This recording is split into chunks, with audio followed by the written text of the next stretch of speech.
Esto es Ruta 256, conducido por Guillermo Alegre.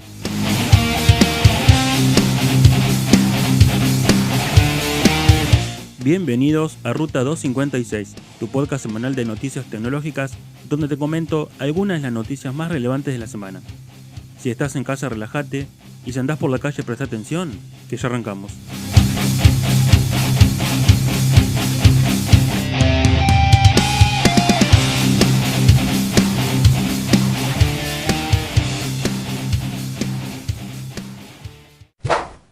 Episodio 25 o S02, S09 de Ruta 256, tu podcast semanal de noticias tecnológicas. Mi nombre es Guillermo y una vez más, como en cada inicio de cada episodio, hacemos un repaso por los titulares de las noticias que vamos a estar comentando hoy. Asus presentará nuevos dispositivos ROG 2024 en un evento online el 8 de enero. Google concreta que cerrará su servicio de podcast en abril de 2024. Huawei fabricará 1.000 millones de productos 5G al año con su nueva fábrica en Francia. PlayStation 5 Pro, especificaciones detalladas y fecha de lanzamiento confirmada para 2024. Tesla muestra su robot humanoide Optimus Gen 2. Microsoft presenta Phi 2, una inteligencia artificial capaz de superar a Llama 2 y Gemini. Europa aprobó la primera ley de regulación de inteligencia artificial del mundo. ¿De qué se trata y qué implica? El Xbox Cloud Gaming aterriza en las lentes VR en MetaQuest. Y las dos últimas de software libre, ya disponible la versión de Raspberry Pi OS basada en Debian 12 y con soporte para la Raspberry Pi 5. Y Plasma 6 Beta 1 demuestra que el futuro de KDE es algo más que prometedor. Como siempre les digo, recuerden escucharnos hasta el final del episodio para escuchar las recomendaciones de esta semana. Seguimos con Asus. Asus presentará nuevos dispositivos ROG 2024 en su evento online el 8 de enero. Asus anunció que dará a conocer su nueva línea de dispositivos ROG 2024 en un evento online exclusivo que tendrá lugar el próximo 8 de enero de 2024, en el que también se prevé el lanzamiento de la serie de smartphones para juegos ROG Phone 8, entre otras novedades. La compañía tecnológica taiwanesa presentará las principales características de sus nuevos dispositivos en un evento previo a la Feria de Tecnología de Consumo CES 2024, que se celebrará del 9 al 12 de enero en Las Vegas, donde también participará mostrando sus últimos productos. En este marco, Asus anunció que, ante la inminente llegada del CES, presentará a nivel global la nueva y emocionante línea de dispositivos ROG para 2024, en un evento que tendrá lugar el 8 de enero y que se podrá seguir de forma online a través de su página web. Entre otras cosas, durante el encuentro se espera que la firma tecnológica presente su nuevo smartphone de la serie para juegos móviles ROG Phone 8, ya que, tal y como adelantó la compañía el pasado viernes en una publicación de ex Twitter, se trata de un nuevo dispositivo de la línea ROG que llegará pronto. Siguiendo esta línea, la imagen de presentación del evento también incluye un icono de Windows 11, por lo que se espera que la compañía adelante novedades sobre dispositivos relacionados con los ordenadores portátiles de la línea ROG. Recuerden que toda la línea ROG de Asus es todo los dispositivos que tienen que ver con el mundo gaming. Los ROG Phone, por ejemplo, son los smartphone gaming de la compañía, que son de los más top del mercado siempre en lo que a gaming se refiere. Vamos con Google. Google concreta que cerrará su servicio de podcast en abril de 2024.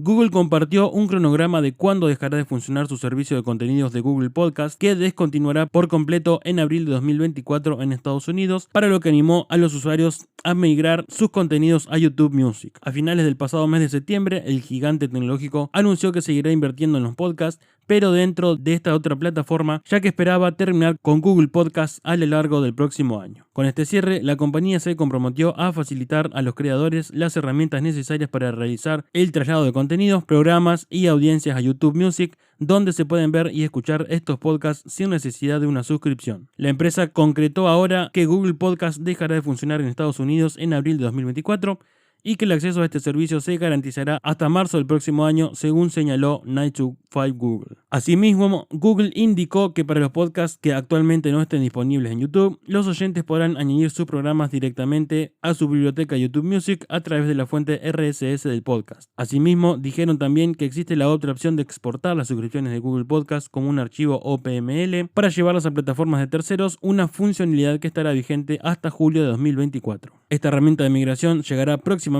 a otros países, además de Estados Unidos. No sé si han escuchado, pero al final del episodio siempre les digo dónde nos pueden escuchar. Y hace un par de episodios les vengo diciendo que estamos en Google Podcast. hasta que esté disponible. Con esto me refería a que, hasta que esté disponible, porque ya se había dicho que dejaba de funcionar en 2024, no había fecha concreta. Ahora se concretó para abril y bueno, tendré que ir migrando todo el contenido de Ruta 256 a YouTube Music. No sé quiénes de ustedes nos escuchan por Google Podcast, pero van a tener que empezar a escucharnos por YouTube Music. Voy a tener que investigar sobre eso porque la verdad que no sé cómo se hace. Vamos con Huawei. Huawei fabricará 1.000 millones de productos 5G al año con su nueva fábrica en Francia. Minggang Zhang, director general adjunto de Huawei Francia, reveló un importante acuerdo financiero entre Huawei y Francia. En concreto, Huawei será capaz de fabricar 1.000 millones de productos 5G al año para Europa por medio de una fábrica en Francia. En concreto, la primera fábrica de Huawei en el extranjero se levantará en la región nororiental de Alsacia, en Francia, en la localidad de Brumas. La construcción de la fábrica está en marcha. La ambición es, de hecho, producir 1.000 millones de bienes por año con 500 puestos de trabajo en juego a largo plazo. Huawei está fabricando en Francia para abastecer a todo el mercado europeo, dijo Minggang Zhang. La fábrica de Huawei en Francia tiene un coste de inversión de 200 millones de euros y Huawei afirmó que la fábrica de Francia se levantará utilizando materiales sostenibles y teniendo un mínimo impacto medioambiental. En concreto, será una fábrica ultramoderna y de última tecnología que se alimentará por medio de la energía solar. Quizás lo más interesante de todo es que una vez finalizada la fábrica, esta generará unos 300 puestos de trabajo directos, esperando que tan pronto como en 2025 comiencen a fabricar equipos 5G. Según indica Huawei, escogió Francia debido a su rico y dinámico ecosistema tecnológico, su cultura de innovación y la disponibilidad de un grupo de investigadores talentosos. Mientras Huawei enfrenta desafíos con respecto a su participación en las infraestructuras 5G, particularmente con preocupaciones de seguridad planteadas por varios países, Minggang Zhang subrayó los esfuerzos de colaboración con la Agencia Nacional de la Seguridad de Sistemas de la Información de Francia para establecer transparencia y confianza. Habló del compromiso de Huawei de cumplir con los estándares de seguridad y su colaboración continua con esta agencia. Curiosamente, este movimiento llega cuando la compañía sigue con el veto de Estados Unidos. Por ejemplo, hace apenas unos días, Movistar sacaba pecho de que sus redes 5G Plus será la única en España, por ejemplo, que ofrezca una conexión a Internet sin utilizar hardware de Huawei. En concreto, se convertirá en la única red móvil que solo usa marcas europeas. Evidentemente, para el usuario esto no implica ningún tipo de mejora. Es más, en el pasado se demostró que la infraestructura de Huawei no solo era mejor, sino más económica. Este movimiento fue sugerido, entre comillas, por Estados Unidos, alegando una protección contra el espionaje de Huawei. En un momento en el que Estados Unidos recomendó, entre comillas, a Europa dejar de usar la infraestructura y componentes de Huawei y ZTE, es realmente llamativo que en Huawei vaya a levantar una fábrica en Francia para la fabricación de productos 5G. ¡Oh, sorpresa! Mientras que Movistar en España está ultimando todo para sacar a concurso el último núcleo de 5G de Huawei, esperando que la adjudicación recaiga sobre Nokia o Ericsson. Por su parte, los dos operadores más grandes de Francia, SFR y Bouygues, continúan desplegando estaciones de base 5G de Huawei. Algo curioso, cuando Francia está obligada a desmantelar las antenas de Huawei en el año 2028. Si no lo hacen es porque esperan que algo cambie de ahora en adelante. O casualidad que Estados Unidos recomendó a Europa que saquen todas las antenas de Huawei. No voy a discutir ni hablar sobre el veto de Estados Unidos a Huawei. Solamente voy a decir que cuando espían desde afuera a Estados Unidos puede hacer lo que se le cante, o sea, denunciar, sacarle permisos y de todo. Pero cuando Estados Unidos espía y hace otras cosas similares para los de afuera, no pasa nada. Vamos con PlayStation. PlayStation 5 Pro, especificaciones detalladas y fecha de lanzamiento confirmada para 2024. Aunque la PlayStation 5 y Xbox Series X puedan con todos los juegos actuales, lo cierto es que en algunos títulos ni siquiera se consiguen 30 FPS estables, sobre todo con Ray Tracing. Hace falta añadir más potencia y como aún falta mucho para una nueva generación de consolas, las compañías realizarán los nuevos modelos intermedios para llenar ese espacio entre generaciones. Así entonces, se revelaron las especificaciones detalladas e incluso la fecha de la PS5 Pro, gracias a unas filtraciones donde se indica que usará un SoC Biola con CPU Zen 2 y GPU AMD RDNA 3. Tanto la PlayStation 5 como la Xbox Series X y S llevan ya algo más de 3 años desde que se lanzaron y hace relativamente poco que estamos viendo juegos verdaderos de próxima generación que son solo compatibles con estas consolas y las PC. Hasta hace prácticamente nada seguían lanzándose la mayoría de los videojuegos compatibles con las consolas de la pasada generación y se temía que íbamos a estar estancados ahí. Ahora que empiezan a salir juegos compatibles con Unreal Engine 5, y requisitos más altos, es el mejor momento para que las consolas actuales destaquen. Especificaciones de la PS5 Pro.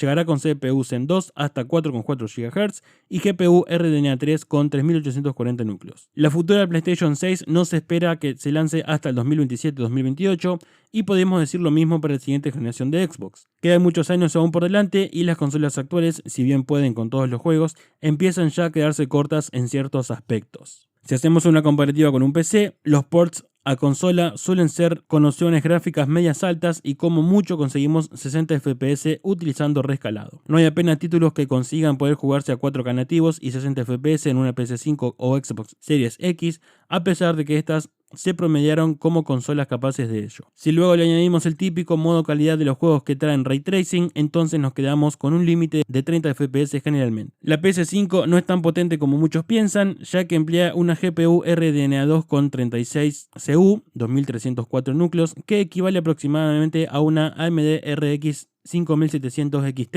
Con las especificaciones reveladas de la PS5 Pro, tendremos una consola mucho más potente. Según las filtraciones de Tom Henderson, Kepler y otros leakers, sabemos que la PS5 Pro utilizará un SoC llamado Viola, el cual empleará una APU custom de AMD. Esta contará de una CPU Zen 2 y una GPU RDNA 3, siendo esta última mucho más rápida que la actual. Además de revelarse las especificaciones detalladas de la PS5 Pro, también se anunció la fecha, lo cual les comentaré más adelante. La GPU será entre un 50 y un 60% más rápida y la fecha de lanzamiento será en noviembre de 2024. La CPU de la futura PS5 Pro tendrá la misma arquitectura y 8 núcleos, pero llegará hasta los 4,4 GHz de frecuencia. Lo más importante en la consola y al final lo que más FPS nos dará será la GPU y por ello aquí es donde habrá la mayor diferencia.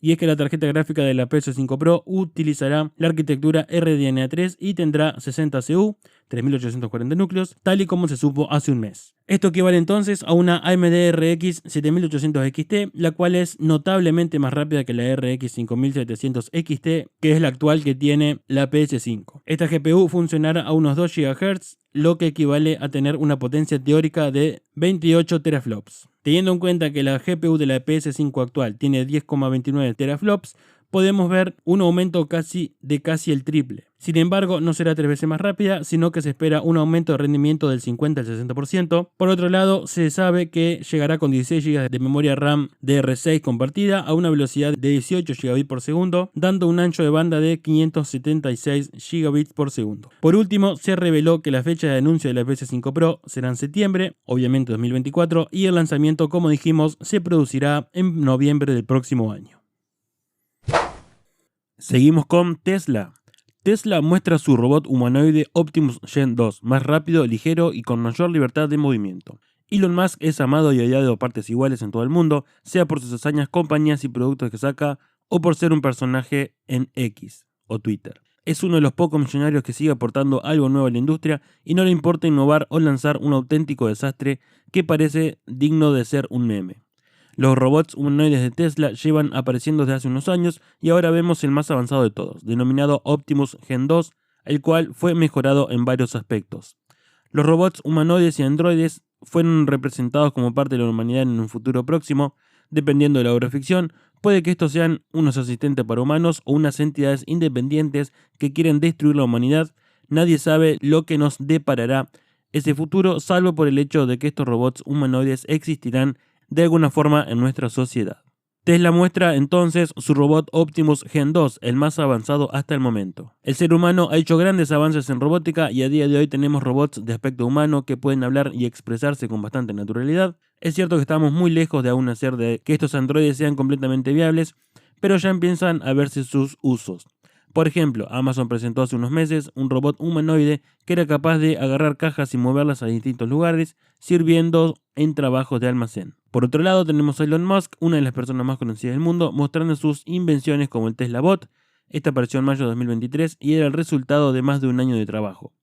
Podemos ver la evolución de los robots humanoides de Tesla en Twitter, donde vemos que el primer prototipo se llamaba Bumblebee, lanzado en septiembre de 2022. Luego tenemos el Optimus Gen 1 en marzo de 2023 y por último el Optimus Gen 2, que es el más avanzado actualmente, que trae una serie de mejoras en diseño, haciéndolo más ligero y con funciones que sorprenden. El robot de tela Optimus Gen 2 tiene una mayor movilidad en el cuello y sensores en los pies y en las manos, Una de las demostraciones más impresionantes al usar sus manos, con las cuales es capaz de agarrar un huevo y depositarlo sin que éste se rompa en ningún momento, y esto es gracias a los avances en la sensibilidad, lo que permiten determinar la fuerza necesaria para agarrarlo sin romperlo. El Optimus Gen 2 es capaz de andar un 30% más rápido y es más ligero, pesa 10 kilos menos en total. Su diseño más humanoide y las mejoras recibidas le permiten incluso hacer varios ejercicios de sentadillas mientras mantiene el equilibrio, y sus manos han sido mejoradas y ahora tienen un mayor rango de movimiento. Con todas estas mejoras, en Tesla aprovecharon para mostrarlos como el robot capaz de moverse y bailar al ritmo de la música. Vamos con Microsoft. Microsoft presenta Phi 2, una inteligencia artificial capaz de superar a Llama 2 y a Gemini. Los investigadores de Redmond lanzaron un modelo de lenguaje pequeño entrenado con datos de calidad. Microsoft anunció el lanzamiento de Phi 2, un modelo de lenguaje pequeño, SML por sus siglas en inglés, capaz de superar a Llama 2 y otros competidores. Desarrollado por Microsoft Research, el modelo demostró excelentes capacidades de razonamiento y comprensión del lenguaje. Los investigadores realizaron múltiples pruebas y encontraron que se desempeña mejor que la inteligencia artificial de Meta y Google en algunas tareas. Phi 2 forma parte de una familia de modelos basados en transformadores que tienen una cantidad menor de parámetros. De acuerdo con Microsoft, la idea detrás de su desarrollo se basa en la premisa de que es posible lograr un rendimiento cercano a los modelos más extensos, como Llama 2 o Mistral. Para tener una idea de la escala, Phi 2 cuenta con 2.700 millones de parámetros, mientras que ChatGPT 4 tendría unos 1.7 billones. Pese a ese limitante, la inteligencia artificial de Microsoft iguala o supera a modelos de hasta 25 veces más grandes. En una serie de pruebas de matemáticas y programación, Phi 2 logró un mejor rendimiento que Llama 2, la IA de Meta. Los desarrolladores fueron más lejos y lo pusieron frente a Gemini Nano 2, en donde consiguió resolver problemas de física de un modo parecido a la inteligencia artificial de Google. Con solo 2,7 mil millones de parámetros, Phi 2 supera el rendimiento de los modelos Mistral y Llama 2 en los parámetros 7B y 13B en varios puntos de referencia agregados, mencionaron los desarrolladores. En particular, logra un mejor rendimiento en comparación con el modelo Llama 2 70B, 25 veces más grande en tareas de razonamiento de varios pasos, es decir, codificación y matemáticas. Phi 2 ofrece respuestas menos tóxicas y sesgadas que Llama 2. ¿Cómo fue posible conseguir estos resultados con menos parámetros? El secreto está en el entrenamiento. Phi 2 se entrenó con un conjunto que incluye textos sintéticos de PNL, subconjuntos de códigos obtenidos de Stack Overflow, competencias de programación y más. Microsoft mencionó que la calidad de los datos de entrenamiento juega un papel fundamental en el rendimiento del modelo. A diferencia de ChatGPT 4, Microsoft realiza una curación de datos web que se filtran según su valor educativo. El equipo de investigación utilizó un conjunto con calidad de libros de texto, una estrategia que se aplica desde la primera versión de Phi. Nuestra combinación de datos de entrenamiento contiene conjuntos de datos sintéticos creados específicamente para enseñar al modelo de razonamiento con sentido común y conocimientos generales, incluida la ciencia, las actividades diarias y la teoría de la mente, entre otros. El entrenamiento de Phi 2 tomó 14 días y se utilizaron 96 tarjetas gráficas A100 de Nvidia. Pese a que no se hizo un refinamiento adicional, el SML ofrece menos toxicidad y sesgo en sus respuestas, comparado con Llama 2. Microsoft Research comentó que efectuaron pruebas exhaustivas con benchmarks académicos, así como también herramientas internas. Lamentablemente, Phi 2 solo estará disponible para proyectos de investigación. El SML se ofrecerá como parte de Azure AI Studio para fomentar el desarrollo de modelos de lenguaje. La licencia actual no permite utilizarlo en aplicaciones comerciales como ChatGPT. Bueno, se suma entonces una nueva inteligencia artificial de Microsoft. Recuerden que Microsoft tiene gran parte de las acciones de ChatGPT, así que esta sería una nueva inteligencia artificial más optimizada. Europa aprobó la primera ley de regulación de inteligencia artificial del mundo. ¿De qué se trata y qué implica? La normativa establece una serie de criterios para detectar las herramientas que pueden generar un riesgo para la sociedad. Los sistemas de inteligencia artificial generativa en los que se basan los modelos como ChatGPT de OpenAI o BART de Google tendrán que cumplir criterios de transparencia. La Unión Europea aprobó este fin de semana su ley de inteligencia artificial que permite o prohíbe el uso de esta tecnología en función del peligro que suponga para las personas y busca impulsar a la industria europea frente a gigantes como China y Estados Unidos. La normativa pretende garantizar la protección de los derechos fundamentales, la democracia, el Estado de Derecho y la sostenibilidad ambiental frente a la inteligencia artificial y establece obligaciones en función de sus riesgos potenciales y su nivel de impacto. La Ley de Inteligencia Artificial de la Unión Europea es pionera en el mundo, un marco legal único para el desarrollo de estas herramientas, dijo la presidenta de la Comisión Europea, Ursula von der Leyen, en un mensaje en Twitter. Para que entre en vigencia, la ley ahora debe ser ratificada por el Parlamento Europeo y el Consejo de la Unión Europea, la institución que representa a los gobiernos europeos. Regulación de ChatGPT, BART y la inteligencia artificial generativa. La principal novedad de la ley es la regulación de los sistemas de inteligencia artificial generativa, en lo que se basan modelos como ChatGPT de OpenAI o BART de Google. Estas herramientas ahora tendrán que cumplir criterios de transparencia, como especificar si un texto, una canción o una fotografía se generaron a través de inteligencia artificial y garantizar que los datos que se emplearon para entrenar a los sistemas respetan los derechos de autor. Está claro que la normativa no prohíbe el uso de datos populares chatbots o de programas como Midjourney, pero sí establece una serie de criterios para detectar los modelos que pueden generar un alto riesgo en función del contexto en el que se usen y obliga a los desarrolladores a cumplir salvaguardas más estrictas. Los límites a las cámaras de identificación biométrica en espacios públicos. Uno de los puntos más sensibles de la nueva ley es el uso que los gobiernos podrán hacer de las cámaras de identificación biométrica en espacios públicos. Según el texto del documento, las cámaras se podrán utilizar con previa autorización judicial para prevenir una amenaza terrorista genuina y previsible o genuina y presente, es decir, que se esté produciendo en ese momento. También se podrán emplear para localizar o identificar a una persona que haya cometido delitos de terrorismo, tráfico de personas, explotación sexual o, por ejemplo, un crimen ambiental y para buscar a las víctimas de estos delitos. Sin embargo, estarán prohibidos los sistemas para expandir o crear bases de datos faciales captando datos de manera indiscriminada a través de Internet o de grabaciones audiovisuales. Bueno, parece que la Unión Europea entonces es la primera entidad en poner regulaciones a las inteligencias artificiales. Si hay alguien que lo podría hacer, era la Unión Europea. Me encanta la verdad cómo trabaja la Unión Europea de cara con todos estos asuntos de tecnología. Siempre están poniendo el ejemplo y siempre están poniendo la primera piedra. Cosas que no son nada fáciles, ¿no? Son temas bastante sensibles. Temas con los que ningún gobierno se quiere meter, me parece. Y yo creo que la Unión Europea es lo bastante sólida como para, repito, dar el primer paso y ser pioneros en muchas de estas leyes de regulaciones. Antes de pasar a las noticias de software libre, vamos con una noticia de gaming. El Xbox Cloud Gaming aterriza en los lentes VR MetaQuest. Los usuarios con unos lentes de realidad virtual MetaQuest tienen buenas noticias, ya que pueden disfrutar del catálogo de juegos Xbox Cloud Gaming. Esto implica poder jugar a una gran cantidad de juegos de consola con sus lentes de realidad virtual. Dado que es juego en la nube, la autonomía de los lentes será excelente, al igual que la calidad visual. Esto permite sacarle aún más jugo a aquellas personas que tengan una suscripción a Xbox Game Pass Ultimate, además de poder jugar a cientos de juegos en PC o consola con Xbox Cloud Gaming. Se abren las puertas a aprovechar aún más la suscripción, continuando la partida en dispositivos móviles, televisores y ahora los lentes de realidad virtual MetaQuest. Por ahora el acceso de Xbox Cloud Gaming desde los MetaQuest llegará en forma de beta.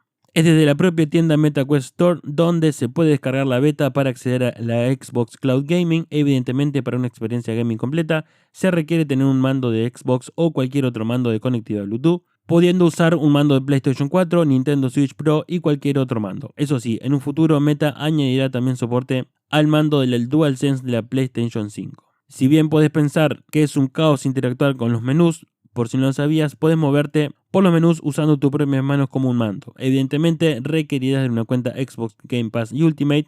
Si no la tenés, al menos podrás jugar gratis en VR al Fortnite con una cuenta de Microsoft. Es el único juego gratuito accesible desde el servicio.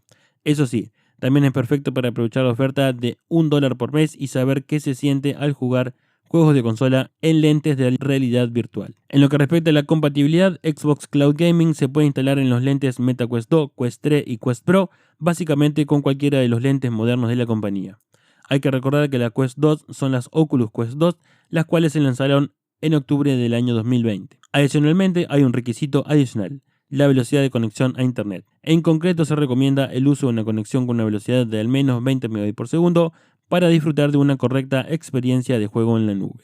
Bueno, aparentemente los lentes de realidad virtual son el futuro del gaming. Vamos a ver cómo le va a Xbox en esta nueva tienda de los MetaQuest, mientras seguimos esperando por novedades de las Apple Vision Pro. Para terminar con las noticias tecnológicas de esta semana y antes de pasar a las recomendaciones, Vamos con dos noticias de software libre. Ya disponible la versión de Raspberry Pi OS basada en Debian 12 y con soporte para la Raspberry Pi 5. Nos lo habían prometido y ya está acá. La Raspberry Pi 5 está a la vuelta de la esquina y no podía llegar sin un buen traje de gala. El traje de gala será el Raspberry Pi OS basado en Debian 12 que llegó en junio y esa es la novedad más destacada de todo lo que incluye la actualización. Es en la base en donde residen componentes como la versión de Python, Pipeware, Redis y todo lo que hace que un sistema operativo se mueva con software más moderno. El kernel que utiliza este Raspberry Pi OS es el mismo que el de la versión anterior, ya que el hecho de que esta distro para placas de la frambuesa esté basada en Debian no obliga a que tengan que usar todo igual a su antecesor, y sino que se lo digan a su hijo favorito. En definitiva, el kernel es Linux 6.1 y a continuación tienen una lista con lo más destacado que llegó con este Bookworm para las Raspberry Pi. Novedades más destacadas de Raspberry Pi OS Bookworm basado en Debian 12. Linux 6.1 soportado hasta diciembre de 2026. Cambia Raspberry Pi kernel por el basado en Debian Linux Image RPI. Ahora usa Wi-Fi Wayland como gestión de ventanas, pero solo para la Raspberry Pi 4 y la Pi 5. En versiones anteriores sigue usando OpenBox. El Xpanel fue modificado por WF-Panel Pi. Este cambio motivado por el del punto anterior. Otros componentes siguieron el mismo camino o similar, con actualizaciones o cambios en su totalidad para mejorar el soporte y la consistencia con Wayland. Pipewire ahora se usa por defecto, el gestor de redes pasa a ser Network Manager, Firefox como opción dejando atrás los tiempos de Chromium que había usado siempre, 32 bits como versión principal. No circulaban rumores ni nadie esperaba otra cosa, pero hay que mencionar que la imagen de 32 bits sigue siendo la opción principal. Hay una de 64 bits, pero como opción. ¿Esto es importante? En realidad no y sí. Ofreciendo como opción principal la imagen de 32 bits, se asegura que el soporte con todo lo existente es bueno, pero no se presiona para un avance. Sin esa presión, los desarrolladores no actualizarán su software para los 64 bits y no se podrá usar en esa versión. La Raspberry Pi 4, 5 y 400 tienen una opción con 8 GB de RAM. Si alguien quiere aprovechar toda esa memoria, tiene que usar la imagen de los 64 bits, y si los terceros desarrolladores no están por la labor, habrá menos compatibilidad. Para los que desconocen, las Raspberry Pi tienen que haber escuchado de ellas, son unas plaquetitas chicas que en realidad son como una mini computadora de unos 10 centímetros de largo por 5 tendrán más o menos. Y es cierto que cada una tiene su dimensión, pero más o menos ese es el tamaño. Son muy chiquititas y lo que tienen es que son, como dije, una computadora que le podés poner cualquier distro de Linux. Si bien es cierto que tienen una exclusivamente para ellos, como es Raspberry Pi OS, le puedes poner cualquier distro que va a andar espectacular. Se puede usar para lo que vos quieras, en realidad es como tener una computadora, pero hay muchos proyectos que la utilizan para hacer diferentes cosas de robótica, automatización, etc. Son una herramienta muy potente para ciertas cosas, como lo son las plaquetas Arduino, nada más que estas le podés instalar sistemas operativos y demás. Hay muchos proyectos también con estas plaquetas que se utilizan como, por ejemplo, emuladores de consolas de videojuegos antiguas, que se le puede instalar diferentes periféricos, trae puertos USB, trae RJ45, etc. Trae conexión a Wi-Fi, son muy completas. Y lo que tienen también son muy baratas, andan en los $100 más o menos. Vamos con Plasma. Plasma 6 Beta 1 demuestra que el futuro de KDE es algo más que prometedor. Plasma 6 Beta es usable, entre comillas. Nate Graham, de KDE, escribió hace un tiempo un artículo en el que decía que Plasma 6 ya se podía utilizar y lo hizo hace meses cuando aún estaban en alfa, o ni siquiera eso.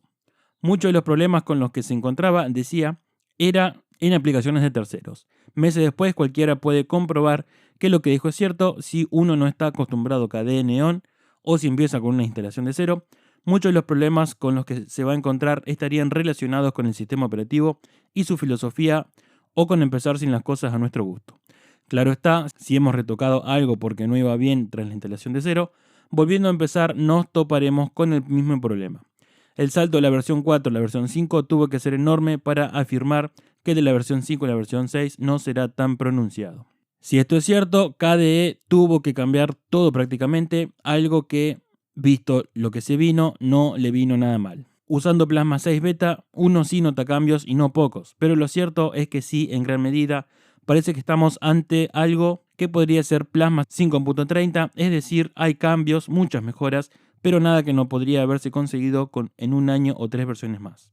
El cambio de número no es por cantidad de mejoras, en realidad el cambio de número, el que lleva a los cantantes en esto es Qt Company. KDE usa sus bibliotecas para la interfaz de su software, entre otras cosas, y suele numerar su escritorio y frameworks en base a la versión de Qt que están utilizando. Actualmente las versiones estables más recientes son Plasma 5.27.9 y Frameworks 5.112.0 y la versión de Qt que está presente en la mayoría de las distros de Linux es la 5.15. Son todos 5 y pronto serán 6, pero cambios sí que hay y en algunos se nota mucho. El más destacado es uno que no se ve en el sentido de no notar formas o mejores diseños, y es el paso a usar Wayland por defecto. Una de las mayores quejas de los usuarios es que hay aplicaciones como GNOME Boxes o cualquiera de las propias en Python que usan Qt que en el panel inferior muestran el logotipo de Wayland y no el de la aplicación.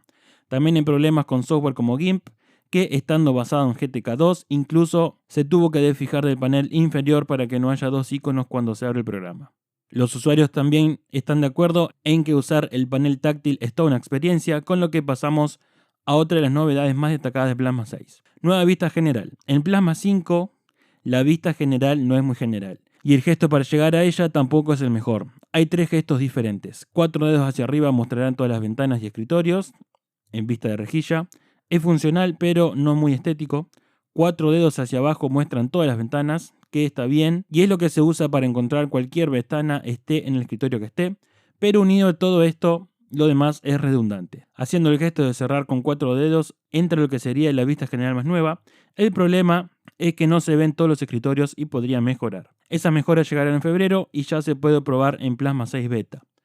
A KDE no le da vergüenza decir que se han basado en otros para mejorar su software, y aunque en este caso no se haya dicho que se basó en Gnome, la vista general de la próxima versión de su escritorio recuerda un poco el escritorio que usó Ubuntu o Fedora en sus ediciones principales. La imagen anterior es la que aparece si solo tenemos un escritorio virtual, pero ver la miniatura con bordes redondeados ya nos hace pensar un poco en Gnome. Si añadimos un escritorio, aparecerá a la derecha.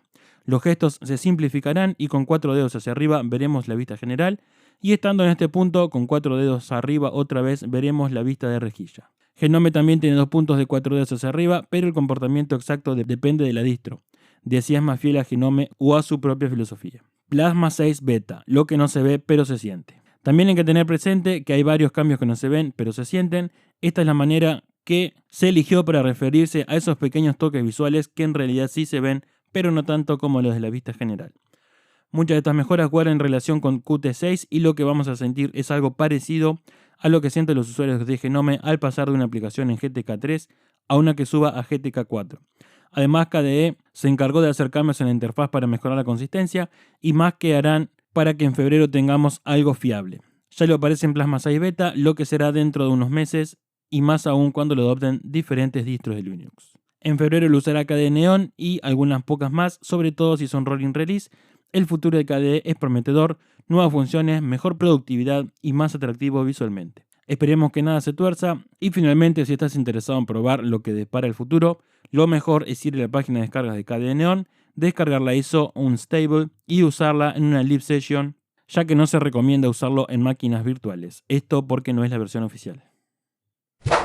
Ahora sí, pasamos a las recomendaciones. Esta semana tenemos una película, una serie y un podcast. Arrancamos por la película.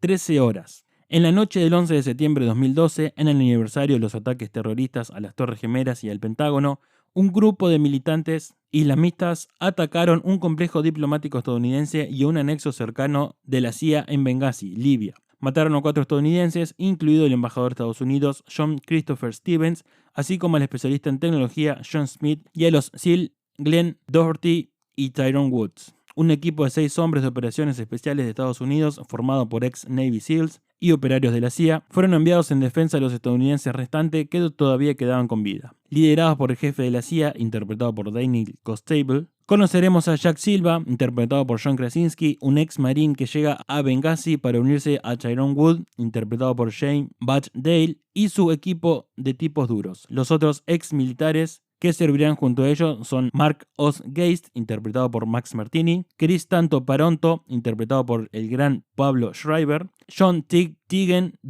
interpretado por Dominic Famusa, y Dave Boone Benton, interpretado por David Denman. Estos 6 hombres, entrenados con profesionalismo para responder a un peligro repentino, unirán todos sus esfuerzos para defender a los ciudadanos norteamericanos presentes y dar sentido al caos ocasionado por los ataques. Esta película está basada en los hechos reales que narra el libro 13 horas de Michel Zukov. Este drama político de acción y thriller está producido y dirigido por Michael Bay y escrito por Chuck Hogan. La película está protagonizada, como dije, por James Badge Dale, John Krasinski, Max Martini, David Denman, Pablo Schreiber y Dominic Fumusa. Esta es una película que encontré en un hilo por ahí de Twitter. Es una película de acción bélica, contemporánea, está ambientada en el 2012. Y la verdad que es una buena sorpresa que me llevé. La película dura 2 horas y media más o menos. Está dirigida y producida por Michael Bay, o sea que explosiones va a haber y muchas. Pero creo que es una de las películas de Michael Bay, creo que es la que es menos Michael Bay. Sobre todo creo porque está cuidado el ambiente histórico. Creo que eso le da un punto en el que Michael Bay tuvo que cuidarse, pero la película está muy buena. Como dije, cuenta la historia de este grupo que tiene que resistir de alguna manera a todos los ataques que tienen ahí en este centro de la CIA. Y si les gusta la acción y les gustan las películas bélicas, mírenla porque es una muy buena película. Está en Netflix. Vamos con la serie, Bates Motel, que creo que todavía no la recomendé. Escrita por Anthony Cipriano y producida por Universal Television junto a Carlton Cuse, Bates Motel se trata de una precuela contemporánea de la conocida película de Hitchcock, Psicosis, de los 60. La serie, protagonizada por Norman Bates, interpretado por Freddie Highmore, el encargado del Motel Bates que da nombre a la serie, sigue la evolución de Norman desde su infancia hasta convertirse en el psicópata que todos conocemos. Un viaje al retorcido y oscuro pasado de uno de los criminales más conocidos de la historia del cine, en donde no podía faltar la relación de Norman con su madre, interpretada por la excelente Vera Farmiga.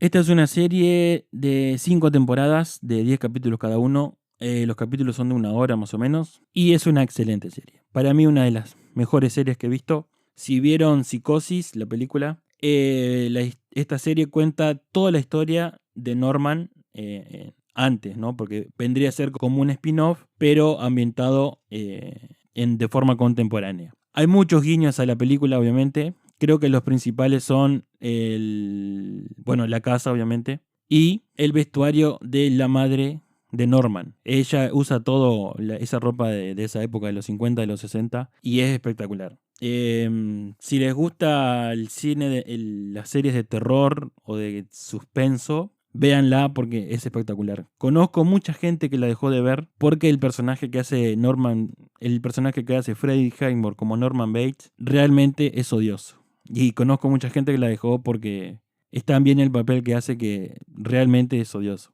Pero si se bancan eso y entran en la ficción, les recomiendo muchísimo Bates Motel.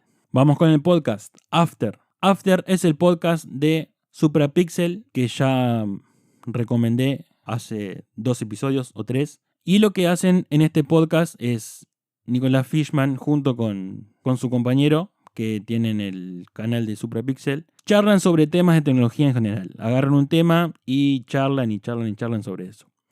La verdad que está muy interesante. Hay unos cuantos episodios que son muy interesantes, sobre todo las temáticas que tocan. Pero en general cualquier episodio es interesante de cualquier tema que ellos tocan. Se los recomiendo, After, en su plataforma de confianza. Y bueno, hasta acá las noticias tecnológicas de esta semana. Recuerden que estamos en Spotify, por lo menos hasta que nos dejen que se vaya de Uruguay. Si no, también pueden escucharnos en Amazon Music, Google Podcast, también hasta que estén disponibles, Castbox y Deezer.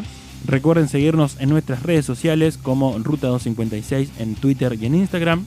De mi parte es todo. Muchísimas gracias por escucharnos y nos escuchamos la próxima semana. Chao.